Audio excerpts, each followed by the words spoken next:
Friends, welcome to fitness on top. मेरा नाम नीतीश है। दोस्तों, आज की इस वीडियो में आप सभी का स्वागत है। आज की वीडियो में एक ऐसे इम्पोर्टेंट पॉइंट पर डिस्कस करेंगे, ऐसे एक इम्पोर्टेंट टॉपिक पर डिस्कस करेंगे जिसके बारे में डिस्कशन होना बहुत ही ज़रूरी है।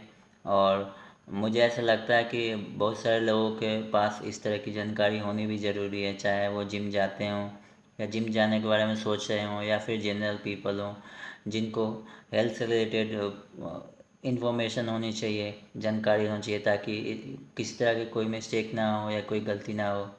तो आज की वीडियो में हम बात करेंगे क्रिएटिन के बारे में।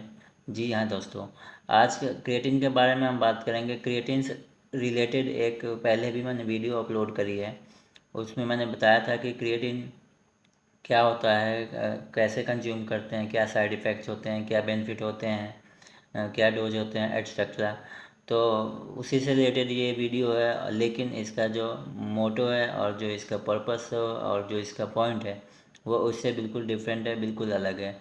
तो आज की वीडियो में हम कवर कर रहे हैं कि क्रिएटिन किन्हें अवॉइड करना चाहिए या हमें सावधानी बरतनी चाहिए, और क्या कंडीशंस होते हैं, किस तरह के कैटेगरी के लोग इसमें फॉल करते हैं, क्या मेडिकल कंडीशन के लोग इसमें फॉल करते हैं।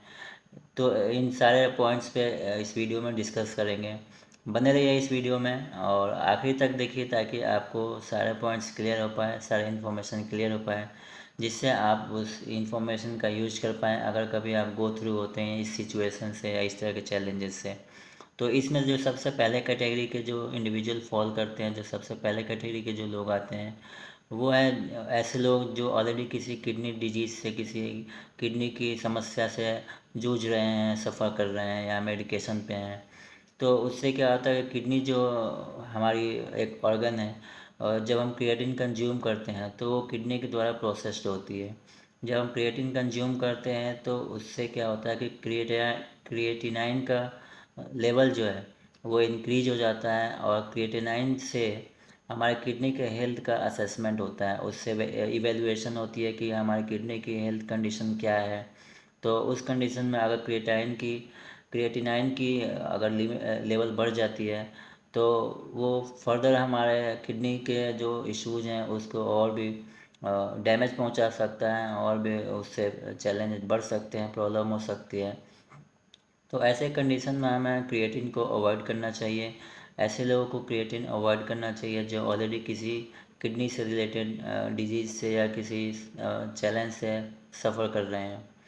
दूसरे कैटेगरी के लोग इसमें इस कैटेगरी के लोग आते हैं जो खासकर इसमें वुमेन्स आती हैं जो प्रेग्नेंट हो या ऑलरेडी ब्रेस्ट फीडिंग पे हो।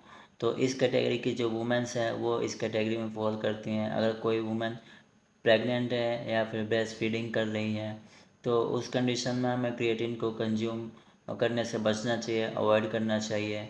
और जो तीसरे कैटेगरी के इसमें लोग हैं वो है अंडर 18 पीपल, यानी कि जो एडोलेसेंट हैं, जो 18 साल के कम के हैं, उनको भी क्रिएटिन कंज्यूम करने से अवॉइड करना चाहिए।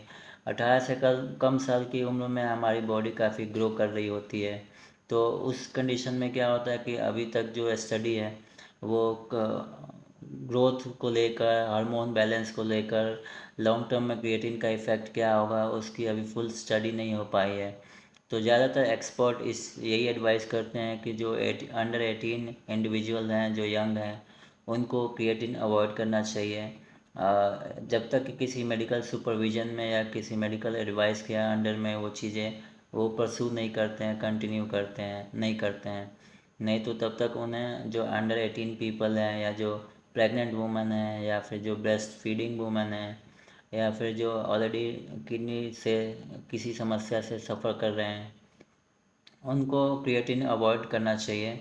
और जो इसमें नेक्स्ट कैटेगरी आती है वो आती है कि जो ऑलरेडी मेडिकेशन पे हैं, किसी तरह की मेडिकेशन, ऐसे मेडिकेशन पे है जो किडनी फंक्शन से रिलेटेड हो, तो ऐसे लोगों को भी क्रिएटिन कंज्यूम करने से अवॉइड करना चाहिए, उससे बचना चाहिए। जो नेक्स्ट कैटेगरी के इसमें इंडिविजुअल फॉल करते हैं, जो लोग आते हैं वो ऐसे लोग आते हैं जिनको किसी डिहाइड्रेशन से रिलेटेड इशू हो या फिर ऐसी कंडीशंस हो जो कि क्रिएटिन से रिलेटेड हो। तो उस तरह के कंडीशंस के लोग भी क्रिएटिन को अवॉइड करें, कंज्यूम ना करें, ताकि जो सिचुएशन है वो उससे और भी वर्स ना हो, ख़राब ना हो, आप उस जो भी कंडीशन पे हैं अभी आप रिकवर कर पाएँ। और नेक्स्ट कैटेगरी के जो इसमें लोग आते हैं वो ऐसे लोग आते हैं जिसके बारे में अभी स्टडी बहुत कम हुई है और डिस्कशन भी कम हुआ है। उसमें लीवर से रिलेटेड अगर किसी कोई इंसान कोई इशू फेस कर रहा है तो उस वैसे लोगों को भी क्रिएटिन कंज्यूम करना से अवॉइड करना चाहिए, बचना चाहिए, ताकि जो मेडिकल कंडीशंस है, जो हेल्थ कंडीशन है, उस चीज़ को रिकवर कर पाएँ और अपनी हेल्थ रिकवर होने के बाद जब हेल्दी हो जाएं, अच्छे हो जाएं, तब उस चीज़ को मेडिकल गाइडेंस या एक्सपर्ट के एडवाइस के अनुसार आप आगे का जो ट्रेनिंग है, जो आपका प्रोसीजर है, वो आप फॉलो कर सकते हैं। जब तक इस तरह के कंडीशंस हैं आप अवॉइड करें क्रिएटिन को कंज्यूम करना। अब ऐसे पॉइंट्स पे बात करते हैं जिसमें थोड़ा सी सावधानी बरतने की ज़रूरत है और इसमें भी मेडिकल सुपरविज़न की, मेडिकल एक्सपर्ट की ज़रूरत पड़ती है। तो ऐसे लोग में जो नेक्स्ट कैटेगरी है वो है कि जो ओल्डर एज ग्रुप के लोग हैं। हालांकि क्रिएटिन जो है मसल मैनेजमेंट में हेल्प करता है, लेकिन काफ़ी एज हो जाने के बाद उसमें मेडिकल एक्सपर्ट की या मेडिसिन प्रोफेशनल की रिक्वायरमेंट होती है, ज़रूरत पड़ती है, जिससे वो गाइड कर पाते हैं और वो चीज़ बता पाते हैं। तो इस तरह के अगर कंडीशंस हैं और इस तरह की हेल्थ इश्यूज़ हैं या फिर सिचुएशन है तो आप क्रिएटिन को कंज्यूम करने से अवॉइड करें, अब बचें। और हालांकि जो क्रिएटिन है वो सबसे सेफेस्ट और सबसे वाइडली यूज़ होने वाला सप्लीमेंट है और इसके रिलेटेड जो बेनिफिट्स और साइड इफ़ेक्ट्स से रिलेटेड जो इन्फॉर्मेशन है वो मैंने इससे पहले भी वीडियो में अपलोड करी है और बताई है। तो ये रही क्रिएटिन से रिलेटेड इन्फॉर्मेशन कि किस कंडीशन में किस तरह के लोगों को क्रिएटिन कंज्यूम करने से बचना चाहिए, अवॉइड करना चाहिए, मेडिकल सीख लेनी चाहिए, इन्फॉर्मेशन लेनी चाहिए किसी एक्सपर्ट से, मेडिकल प्रोफेशनल से, ताकि आगे के स्टेप्स को फॉलो कर पाएँ। और अगर कोई मैंने पॉइंट मिस आउट कर दिया हो या कोई आपकी ओपिनियन हो, आपकी कोई सिचुएशन हो जिसको आप शेयर करना चाहते हैं तो आप कमेंट बॉक्स में लिख सकते हैं, बता सकते हैं। और उससे पहले मैं एक अनाउंसमेंट करना चाहता हूँ। नोएडा में अगर किसी को भी पर्सनल ट्रेनिंग चाहिए, किसी टीम को, किसी इंडिविजुअल को, किसी स्पोर्ट्स पर्सन को, तो आप मुझे कांटेक्ट कर सकते हैं 9971475698 पे, 9971475698 पे आप कांटेक्ट कर सकते हैं। मिलते हैं अगले वीडियो में इसी तरह की जानकारी के साथ। वीडियो देखने के लिए आपका बहुत बहुत धन्यवाद।